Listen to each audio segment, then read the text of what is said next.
Putnir Podcast Sound Inspiration. Selamat pagi, siang, sore, malam buat teman-teman semuanya dimanapun kalian berada. Baik lagi bersama kami di Putnir Podcast Sound Inspiration. Oke, baik lagi bersama kami di Putnir Podcast setelah kita vakum 1 tahun. Karena ini adalah video pertama kita di tahun 2026. Oke, sebelum itu kita mau perkenalan dulu. Perkenalkan, nama saya Paskalis Denny dari kelas 11B. Di sini saya menjadi podcaster pada podcast kali ini. Dan teman-teman semuanya, kita sudah kedatangan dua wajah-wajah baru di SMA Putra Nirmala. Kita punya guru baru. Tepuk tangan dong buat kita semuanya. Oke, selamat datang Bapak di Putnir Podcast. Boleh perkenalan terlebih dahulu namanya dan mengampu pelajaran apa? Iya. Namanya lengkapnya Franciscus Saverius Dwi Pamungkas, mengampu mata pelajaran Bahasa Indonesia. Bahasa Indonesia. Oke, kalau Oke, Bapak ini? selanjutnya nama saya Pak Petrus Samogo Zebua, biasa dipanggil Pak Petrus, dan saya mengajar geografi sama sosiologi. Oh, sosiologi. Oke, teman-teman semuanya, ini merupakan wajah-wajah baru di SMA Putra Nirmala yang kita akan ulik dan kita akan kenalan bareng di hari ini, di mana kita ada pertanyaan-pertanyaan yang cukup menarik, di mana kita memiliki tema yaitu adalah capek tapi niat. Iya. Capek tapi niat ya. Jadi capek apa niat? Kontradiksi banget gitu ya. Betul. Ini adalah guru bahasa Indonesia yang sangat memperhatikan diksi-diksi ya, Pak. Hati-hati loh, Iya. kata-kata itu kita harus rapi. Betul banget. Ini kalau yang salah salahin sutradaranya ya, teman-teman. Siapa sutradaranya? Pano. Oke, sebelum kita mengulik ke tema yang lebih dalam, kita pengen tahu dulu nih, kita pengen ceritain ke teman-teman semuanya mengapa sih bapak-bapak di sini memilih dan memutuskan untuk mengabdi menjadi seorang guru, dan kenapa bahasa Indonesia dan kenapa geografi gitu, Pak. Boleh dari siapa dulu? Dari Gantian harusnya Pak Petrus dulu. Oke, dari Ya, saya. Oke, kenapa saya memilih guru? Mungkin dulu nggak pernah kepikiran ya bisa jadi guru. Apalagi sekarang kan Gen Z kan gimana mereka nggak kepikiran jadi guru. Iya. Ya. Dan itu menurut saya suatu panggilan. Iya, panggilan. Jadi saya terpaksa mengikuti pendidikan guru. Dan pada saat, mungkin saya cerita dulu ya. Boleh banget ya. Bapak, apa cerita sama menjawab Bapak? Jadi pada saat semester 5 saya baru sadar bahwa guru itu sangat penting. Di situ saya ikut ke kampung pelosok negeri di Maluku, di desa yang terpencil, tidak ada akses jalan maupun listrik. Dan di situ saya melihat anak-anak mereka ke sekolah berjalan dari sekolah ke rumah itu 10 kilo jauhnya itu. Jadi pulang pergi 20 kilo jalan kaki. Wow. Jadi udah berangkat jam 4 pagi, pulang sore. Jadi gitu. Dan saya ikut kegiatan itu, pengabdian masyarakat. Itu selama seminggu. Nah, itu. Jadi saya terpanggil bahwa pendidikan itu sangat penting. Iya. Bukan kita pandang dalam jangan kita lihat dulu dari kota-kota besar dulu, tapi dari kota terpencil, orang-orang, anak-anak masih pengen sekali sekolah. Mungkin itu kenapa sampai sekarang saya memutuskan untuk menjadi seorang guru. Ya, gitu. Teman-teman semuanya, hebat sekali dan keren sekali cerita dari Pak Petrus, dimana seperti yang kita ketahui kami berdua ini masih Gen Z, teman-teman Iya. semuanya. Umurnya menjadi guru ya. Umurnya nggak jauh Iya, beda. dan saya lihat sih di kelas saya aja yang kita seumuran sekarang 16 tahun 17 tahun tuh udah nggak ada yang bercita-cita jadi guru gitu. Belum. Mungkin itu belum kan Pak Petrus terpanggil di beberapa tahun kemudian ya Pak. Ya. Nah, itu dari cerita Pak Petrus. Sekarang kami semua ingin tahu cerita dari Pak Dwi. Boleh Iya. Pak Dwi? Kenapa pengen jadi guru ya? Dulu juga sama, nggak kepikiran pengen jadi guru, pengennya jadi pemain sepak bola. Wih, Waktu itu. nggak bulu tangkis, Bambang Pamungkas. MU. Enggak. Oh, enggak. Bambang Pamungkas sepak bola itu. Oh iya suka. Persija, Persija. Malu saya. Ya, dulu pengen ngambil kuliahnya itu guru olahraga, Oh. bukan guru bendo. Nah, awal pengen jadi guru karena dulu ibunya Padu itu guru, beliau adalah guru TK. Padu itu merasakan apa ya, kasih sayangnya ibu waktu itu.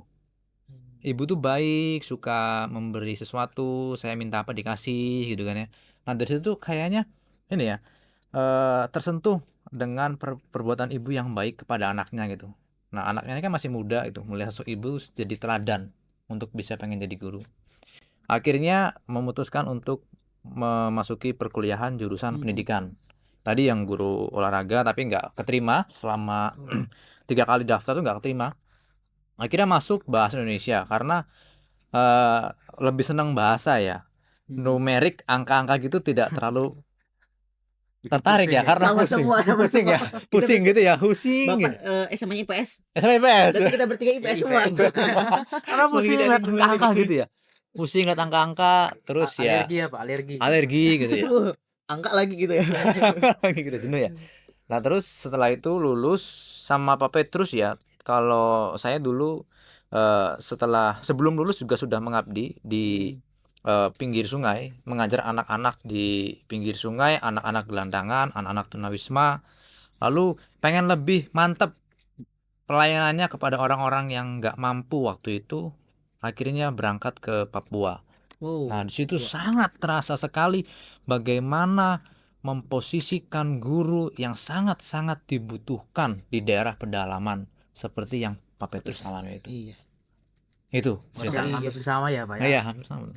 Daerah-daerah timur ya. Dari timur. Dan tidak dapat dipungkiri ya Pak, yang saya ketahui ya Pak, Hmm. pendidikan di Indonesia itu belum sepenuhnya merata ya Pak. Betul. Ya, masih Makanya banyak sekali harapan untuk teman-teman semuanya Gen Z kali ini untuk menjadi guru. Mungkin nanti ada panggilannya ya Pak. Ya, betul. Amin. Pasti. Amin. Amin. Kita doakan ya Pak Petrus ya. ya selalu. Tadi kan kita ngomongin tentang panggilannya Hmm. Pak, panggilan jadi guru.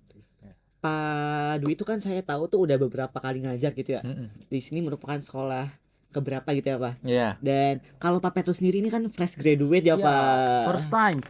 First time jadi guru gitu, kerja langsung jadi guru gitu. Langsung guru. Kita pengen tanya, di sini pengen tahu. Jadi guru itu sepengalaman Pak Dwi dan Pak Petrus lebih banyak capeknya atau bahagianya sih Pak?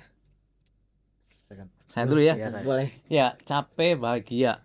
Bahagia jelas ada. Mungkin porsinya lebih banyak, ya. Ya. Bahagianya maksudnya begini. Saya bisa berjumpa dengan orang-orang muda, membagikan ilmu kepada mereka gitu ya. Berjalan bersama mereka, menemani dalam pendidikan gitu. Tapi yang paling terasa bahagianya itu adalah ketika saya mengajar, anak itu mampu dan berhasil atas apa yang saya bantu dalam belajar, lalu nilainya memuaskan, lalu dia sukses. Ada sebuah apa ya, kepuasan batin dalam batin saya itu ya, dalam jiwa itu saya puas bisa membantu mereka. Nah, lebih terasa waktu itu ketika di Papua. Saya mau pulang itu perpisahan kepada semua umat waktu itu di gereja ya. Rasanya nangis tapi seneng saya bisa berbagi dengan mereka gitu ya. Itu jadi salah satu kebahagiaannya adalah bisa membagikan sesuatu kepada orang-orang muda dari apa yang saya miliki. Capek, kalau capek lebih ke capek fisik ya. Saya memang orangnya harus ada istirahat cukup. Misalnya seperti pulang kerja nih biasanya tidur. Malamnya tidur cukup 7 jam. Kalau fisiknya kuat, saya kira saya nggak capek. Gitu sih. Untuk masalah kebahagiaan dan capek. Kalau Iya. dari saya. Kalau capeknya pasti ada Pasti ya Pak, ada, betul. tapi lebih banyak bahagianya gitu. Betul. Kalau Pak Petrus sendiri gimana Pak? Kita mulai dari capek dulu ya. Boleh. Karena Gen Z kan harus realitas aja ya. Iya. Iya. Kalau capek sih mungkin karena baru, mungkin memanajemenkan waktu dulu Mm-mm. ya.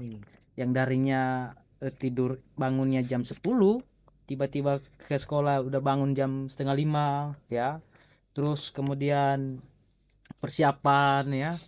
Mungkin baru terasa pas awal-awal sih, tapi akhir-akhir ini mungkin karena udah terbiasa, jadi udah kebiasaan gitu.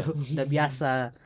Dan untuk kebahagiaannya, satu, kan saya masih belum kepikiran karena saya lihat umur saya sama anak-anak mungkin masih beda 5 tahun ya. 5 tahun. Terus kebahagiaannya saya dipanggil bapak. Bapak. Padahal Dipanggil udah- bapak. padahal menikah ya. Padahal menikah terus muda lagi. Iya. Bapak kan. Itu kebahagiaan saya. Terus kemudian ketika anak-anak apa yang saya sampaikan materi itu mereka menerima dengan baik, terus ada respon dari mereka. Iya. Nah, itu suatu kebahagiaan tersendiri bagi kami. Mungkin Pak Di juga merasakan ya. Betul, Nah, betul. gitu. Mungkin itu saja sih. Oke. Hmm. Kalau Pak Petrus bahagia karena memiliki anak yang banyak di sekolah ini gitu ya. Dipanggilnya bapak gitu. Bapak ya. Kalau nggak ada. itu sih siapa ya? Iya. Kalau Pak Dwi itu tadi kepuasannya itu karena melihat kita tuh bisa berkembang di Iya, sekolah betul. gitu. Oke Pak, tadi tuh kan Pak Petrus dan Pak Dwi tuh punya cerita masing-masing mengabdi di pedalaman waktu itu ya Pak. Betul. Bapak punya nggak sih cerita unik di tempat masing-masing gitu Pak yang bisa dibagikan ke kita semua? Tempat unik. Nah, Yang Bapak mengabdi di pedalaman tuh Pak. oke, saya mau cerita sedikit ya ke yang uniknya itu pada saat ini lanjut cerita tadi ya. Boleh, Kita boleh. lanjut cerita tadi. Pada saat anak itu masuk ke sekolah, mereka datang, tiba-tiba gurunya nggak ada, gitu. Saking nggak ada, Terus Bapak menggantikan ya. terus karena nggak ada, mereka disuruh pulang. Hmm. Bagaimana perasaannya? Udah berangkat jadi 10 kilo jalan 10 kilo, kaki. wow, iya ya. Itu tiap hari. Baru kami dari tim itu waktu itu ke sana, lalu baru bicara kepada guru-guru kepala sekolahnya bahwa anak-anak ini nggak boleh kayak gitu. Ya mungkin rata-rata sih itu dari guru-guru ya bisa dikatakan yang udah dapat gaji dari pemerintah ya. Hmm. Mohon maaf. Ya, Ya Pak, mungkin mereka iya, malaskan iya. jalannya itu Karena ya. sudah mendapatkan ya. Ya, makanya di situ kami melaksanakan pembelajaran mengajari mereka itu literasi, itu membuat satu tempat di mana ada buku buat membaca, ya gitu sih. Ya sedih sih Pak kalau kita udah jauh-jauh jalan gitu ya Pak, Jauh-jauh, tiba-tiba ya. ke sekolah nggak ada gurunya Waduh. gitu. Dan itu jadi Capek sebuah itu. pertanyaan besar untuk beberapa sebutnya mungkin tidak semua guru seperti itu. Tidak Ya, semua, itu oknum beberapa saja. oknum saja. Oknum saja.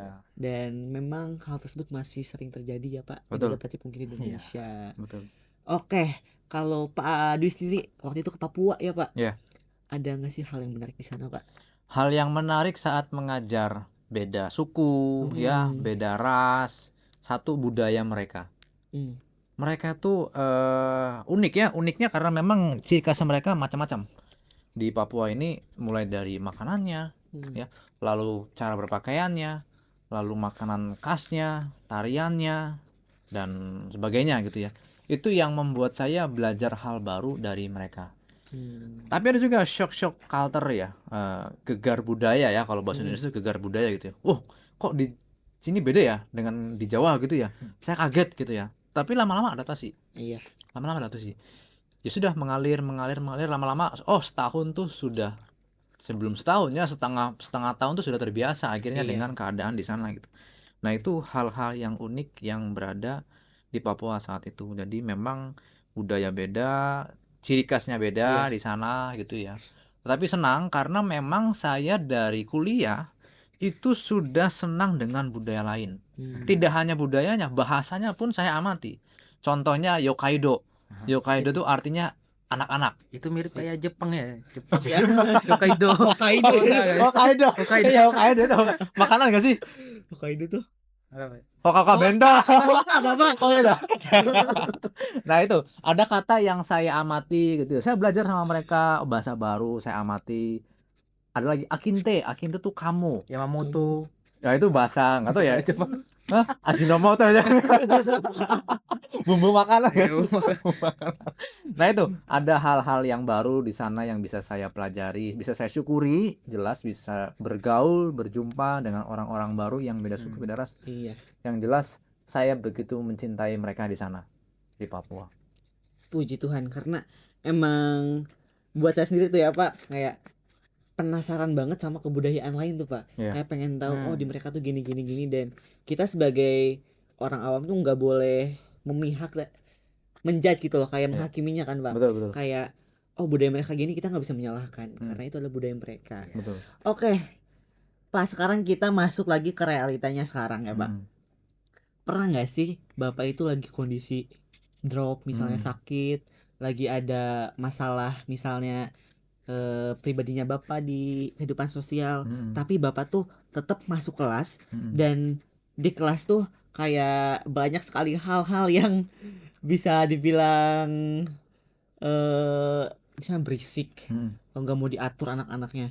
Pernah nggak sih Pak ngalamin itu, dan bagaimana Bapak tuh mengatasinya gitu? Ya, saya dulu ya. Kalau keadaan fisik waktu itu drop, ya drop sih nggak hanya keadaan fisik. Saya waktu itu di Bandung, habis makan telur tiba-tiba perut itu sakit, Den. Perut tuh sakit sekali, tapi nggak gerak gitu loh. Saya jalani dalam keadaan sakit masih ngajar. Ditambah AC anak, waduh saya menghindar ya biar nggak kena angin gitu kan. Sampai saya tuh nunduk-nunduk gini sakit ya, ngajar tuh sakit. Akhirnya saya nyerah. Jam 12 itu istirahat kedua, saya izin ke kepala sekolah. Makan dulu pertama, terus minum obat diapet. Ternyata saya diare waktu mengajar itu. Akhirnya saya izin pulang, pamit, Bu, saya pamit, mohon maaf tidak bisa melanjutkan. Pulang, akhirnya istirahat di rumah. Itu dalam keadaan ya drop sih enggak ya, hanya perutnya kurang beres aja waktu itu gitu ya, kurang beres sih. Ya guru juga manusia. Guru guys. juga manusia ya. Tapi diusahakan sebaik mungkin sehat gitu Tapi ya. beda sama guru matematika. Kenapa? Walaupun hujan badai tembus asalkan mengajar matematika. Pernah lihat nggak itu? Nggak pernah lihat. Aduh. Nggak pernah, guys. Pernah. Boleh Walaupun ya editor hujan sih. cuplikannya di sini. Ya. Ting ting ting.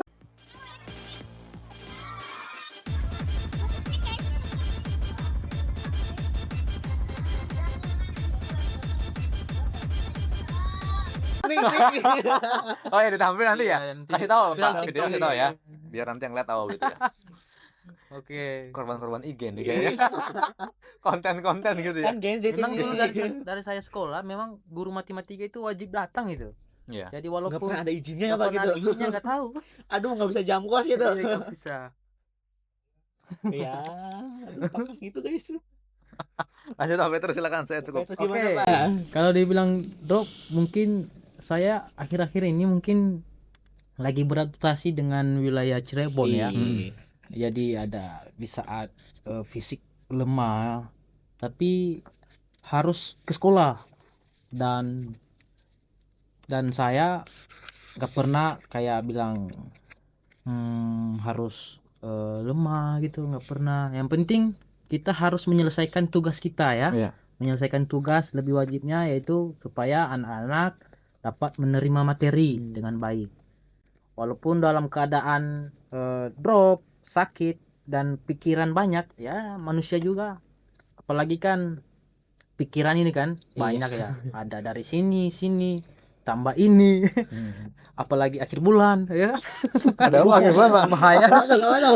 Tapi Jangan bawa itu, ya masih lama kan. Jadi walaupun akhir bulan tetap harus gas terus. Iya. Jadi ya tidak pernah ada alasan keadaan itu membuat kita semakin lemah untuk memberikan ilmu. Betul. Gitu. Setuju. Ya. Guys, fun fact guys, Pak Petrus itu adalah orang Sumatera Ya, aslinya. Sumatera. Tapi beliau kuliahnya itu jauh sekali. Di mana Ya. Pak? Di Ambon. Di Ambon. Dan kerjanya di mana? Di Cirebon. Ambon, Cirebon. Bon. Bon. Selama saya di kelas 11 itu Pak Petrus tuh belum pernah izin waktu itu. Belum pernah gak masuk kelas gara-gara sakit, gak bisa beradaptasi. Berarti adaptasinya kuat Pak. Iya. Cuman waktu itu pernah sekali aja Bapak itu menghilang gitu. Saya nyari, Bapak ini Pak Petrus kemana? Iya, Pak Petrus kemana? Iya. masih. Saya sampai disuruh nyari ke kamar mandi Pak. Soalnya waktu itu air di SMA Putri itu lagi mati guys. Takutnya Pak Petrus itu cari toilet gitu. Taunya Pak Petrus lagi berobat di rumah sakit. Iya. Tapi Hebatnya Pak Petrus, abis dari rumah sakit beliau lanjut ngajar lagi guys. Ya tadi ya gitu. Itu adalah perjuangan seorang guru guys. Jadi mereka nggak pernah eh berpihak pada dirinya sendiri untuk sakit dikit nanti ngajarnya nanti aja gitu. Tapi mereka mendedikasikan dirinya untuk mengajar karena banyak sekali eh dibilangnya apa ya? Oknum-oknum. Bukan, bapaknya tanggung jawab kita sebagai anak-anak bapak gitu loh. Jadi Iya. ya nggak sih Pak, guru tuh merasa punya tanggung jawab. Oh ada anak yang harus saya didik gitu Iya, loh, Pak. betul, Nah betul. makanya hebat sekali guru-guru kita tetap terus walaupun merasa kadang capek dan yang lainnya. Ya kita ini orang tua kalian di sekolah gitu, Iya itu posisinya dia. ya posisinya. Oke, selanjutnya Sabar dulu. apa tuh Pak? Saya kasih cocok dari orang tua, kakak lah. Oh kakak. Nah, umur gak jauh. Katanya senang dipanggil Aduh. bapak nih. Bapak. Oke, selanjutnya ada nggak sih kejadian ataupun seseorang, Hmm. murid kah atau apakah yang membuat bapak itu pernah berpikir, oh ini ya alasan saya bertahan jadi guru gitu. Ada nggak Pak kayak kejadian, oh ini ya kayak Tuhan tuh menggariskan takdir saya sebagai seorang guru gitu. Boleh dari siapa dulu? Dari saya mungkin. Ya, Iya. apa itu sebenarnya? Ya pasti ada. Kenapa seorang guru itu bisa bertahan ya karena siswanya. Nah apa tuh? Ya, karena siswanya kenapa? Kalau saya meninggalkan ini berarti saya kasihan nih. Saya tidak saya merasa bahwa jadi seorang guru itu dipanggil oleh karena siswa. Jadi selama kita makin lama mengajar, makin ada perasaan kita itu kayak kita harus benar-benar ke anak ini itu. Iya. Ya, yang saya rasakan gitu sih, Pak. Tapi yang ya itu kenapa ada sebagian siswa yang menurut saya harus memang kita harus benahi, kita harus terus kasih perhatian Iya. khusus, Rangkul. ya rangkul supaya anak ini nanti ke depannya gimana Iya. hidupnya gitu ya. Betul. Jadi itu suatu tanggung jawab besar bagi guru ya. Jadi bagaimana melihat anak ini mungkin nggak semua anak itu mampu ya. Iya. Pasti ada kurangnya di sini. Terus bagaimana kita seorang guru itu ya melihat dia, bagaimana kita harus mendukung dia itu. Nah, itu makanya ada rasa rasa empati ya Iya. gitu. Peduli lah ya. Peduli gitu. Betul. Mungkin itu saya. Oke, kalau Pak Dwi gimana Pak? Ya kalau saya waktu itu pertama lulus langsung ke Papua. Saya melihat bahwa anak-anak di sana itu kurang mampu ya Den ya. Itu yang membuat saya akhirnya terpanggil untuk menjadi guru. Saya nggak tega melihat pendidikan di sana. Yang tadinya saya mengajar di pinggir sungai, lalu ada yang pengen lebih prihatin daripada ini gitu ya. Saya pengen memilih lebih prihatin, akhirnya saya ke Papua. Pak Dwi ditentang waktu itu sama orang tua. Karena tahu sendiri Papua zona merah. Betul. Ya. Pas sampai sana Den, naik gunung itu langsung dihadang mobil Pak Dwi. Orang bawa parang masuk ke jendela, ngeliatin ada benda apa di dalam gitu kan. Ada HP di sini Pak Dwi tutupin. Itu saking cintanya Pak Dwi dengan anak-anak di Papua. Tanpa cinta Pak Dwi tidak akan mungkin ke sana. Nah, akhirnya itu yang membuat Pak Dwi itu ke sana dan bertahan di sana. Itu kejadian yang tidak mengenakan, tidak hanya sekali yang berkaitan dengan taruhan nyawa ya. Setiap turun dari gunung ke pantai ada lagi orang-orang yang seperti itu. Lagi mengajar suara tembakan ada lagi. Seremnya apa bisa serem banget. Sangat-sangat serem. Sangat-sangat serem. Tapi kalau tanpa ada dorongan, tanpa ada cinta, panggilan yang kuat ke sana, ya mungkin saya nggak sekuat itu. Iya. Itu yang akhirnya mengapa saya terpanggil menjadi guru yang bertahan di sana. Saya menghabiskan kontrak setahun tuntas dan waktunya itu harusnya wisuda. Saya habis lulus wisuda, tapi saya konsekuensi berkomitmen saya tidak akan mengikuti wisuda demi anak-anak di sini. Teman-teman yang lain pada wisuda, saya nggak wisuda. Jadi waktu itu Bapak skip dulu wisuda? Nggak wisuda. Kalau enggak. skip itu kan pasti bakal wisuda ya. Iya. Tapi saya memilih tidak wisuda. Oh tidak wisuda, seremonialnya ya Pak. Seremonialnya saja. Tapi Bapak mengabdi di sana. Betul. Wih, sangat menginspirasi ya teman-teman semuanya kedua kita dari guru ini. Nah, Pak Dwi sampai istilahnya bertaruh nyawa dong Pak di Betul. sana. Kayak itu kan sebuah hal yang sangat menyeramkan dan kalau saya sendiri di sana mungkin berpikir, aduh, gue bakal mati nggak ya gitu. Kalau Pak Dwi Bapak pernah nggak berpikiran gitu? Pernah deh. Ketemu orang mabuk pernah Den. Hadap-hadapan itu, motor saya dipukul sama orang mabuk gitu. Untung saya bawa anak. Wow. Lagi mau doa, bawa anak sepedaan, dia ngeluarin sabuk ya. Terus saya minta anak saya itu suruh loncat dari sepeda, balik ke rumahnya gitu kan. Yang orang mabuk ini bilang apa? Om, bercanda om. Tapi abis itu lanjut lagi jalan doa, lewatin orang itu gitu. Tetap berarti Pak Dwi juga bawa senjata nggak? enggak, saya Oh, enggak enggak bawa. Senjatanya bawa anak, saya bawa anak aja. Bawa Oh, tahu anak sama orang yang non Papua tuh dia guru gitu. Iya. Hanya itu saja yang menjadi tamengnya saya gitu. Berarti masih ada ya Pak hal yang begitu di sana ya Pak? Masih. Ya nggak hanya di sana, di Iya Jawa sih. pun masih banyak ya. Banyak Oknum-oknum sekali. ya, intinya sih oknum itu sih Iya. sebenarnya. Gitu. Oke, setelah kita melihat bagaimana seorang guru menginspirasi di sini, masih banyak sekali Pak yang berpikiran guru itu bukan pekerjaan yang wah, bukan pekerjaan yang hebat dan yang lainnya. Banyak sekali orang-orang yang meragukan kinerja dari guru itu sendiri.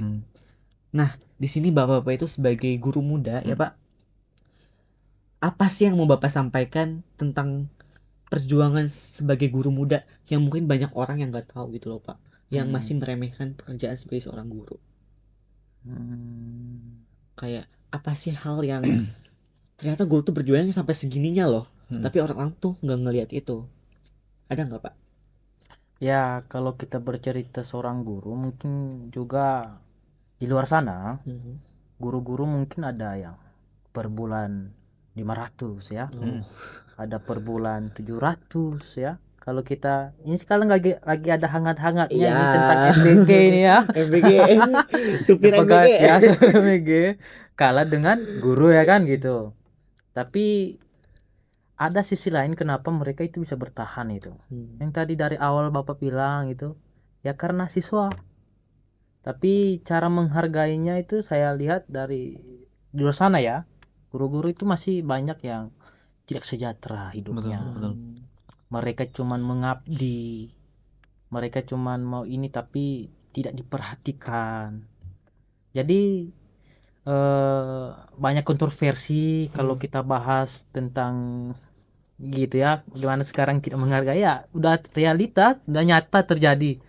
Ini kita tidak memandang di sini saja, tapi di luar itu masih banyak. Iya. Bagaimana Pak Dwi menurut Bapak Dwi? Ya, kalau saya kita berhadapan dengan dunia dengan teknologi yang begitu maju ya. Betul. AI itu ya, itu sangat maju. Tetapi gini, profesi guru itu adalah profesi yang tidak pernah tergantikan. Betul. Ya. Bagi teman-teman muda yang nanti misalnya masih meremehkan sosok guru gitu ya. Guru ini orang-orang yang hebat. Dia mau melawan dirinya sendiri untuk kebaikan anak-anaknya. Dimana sosok guru yang tidak tergantikan adalah sosok emosionalnya. Dia bisa memberikan emosional yang baik untuk anak-anaknya, membawa pengaruh yang baik untuk anak-anaknya. Nah, ini yang tidak tergantikan. Dan kalau di kampusnya Pak Dwi itu bukan dulu sampai sekarang ya, moto pendidikannya adalah pendidikan itu adalah memanusiakan manusia. Nah, guru itu tugasnya adalah memanusiakan manusia. Paham ya maksudnya kata itu ya, kalimat itu ya. Nah, jadi inilah yang mau saya sampaikan itu. Mari yang belum terpanggil jadi guru, ayo jadi guru. Ya, kita tidak pernah tahu ke depan nanti kalau bangsa ini tanpa guru akan jadi apa nanti bangsa ini ke depannya. Iya, betul Seperti itu sekali. sih. Iya, memang Pak Dwi bilang tadi guru itu memanusiakan manusia. Iya. Tetapi teman-teman semuanya, kita semua sebagai siswa, sebagai masyarakat, sebagai pemerintah juga teman-teman semuanya harus memanusiakan guru selayaknya manusia gitu. Karena masih banyak sekali tindakan-tindakan yang mungkin kurang berkenan bagi bapak-bapak semuanya. Dan kita juga perlu berterima kasih teman-teman semuanya kepada guru-guru di seluruh Indonesia dan di luar sana yang masih sangat berjuang sampai detik ini. Oke, tepuk tangan. Tepuk tangan buat teman-teman. Oke, Pak Dwi, Pak Petrus, terima kasih banyak sudah mau mampir di podcast kita kali Iya, ini. udah selesai dong? Udah Bapak. Oh, saya kira masih ada pertanyaan lagi. Perasaan masih ada lagi, perasaan tuh. Iya. Mana ya? Udah cukup ya? Sudah. Semoga konten kali ini bisa menginspirasi teman-teman semuanya di Siap. luar sana. Dan jangan lupa nantikan episode dari Putnir Podcast selanjutnya. Sekian dari kami. Terima kasih. Terima kasih. Putnir Podcast Sound Inspiration. Putnir Podcast.